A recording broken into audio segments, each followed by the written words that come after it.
តាំងពីខ្ញុំដាក់អូនសិនចូលនៅក្នុងសាលានេះមកគឺខ្ញុំសង្កេតឃើញថាអូនសិនមានការអភិវឌ្ឍច្រើនទម្លាប់ល្អមួយគឺគាត់ធ្វើអ្វីមួយគឺមានសណ្ដាប់ធ្នាប់ហើយរបៀបរៀបរយ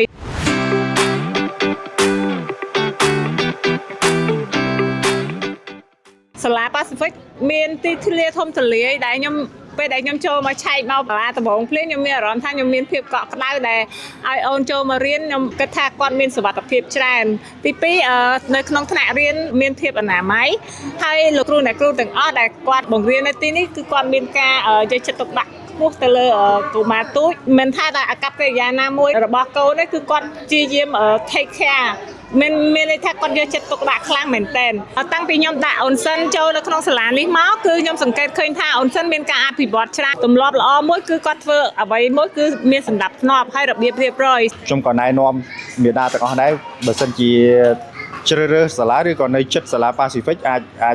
មកសាកសួរព័ត៌មានពីសាលាបានសម្រាប់កម្មវិធីព្រឹកនេះខ្ញុំទទួលបានច្រើនពីព្រោះកូនរបស់ខ្ញុំគាត់ជាទូទៅគាត់ខ្ជិលក្នុងការដុសធ្មេញ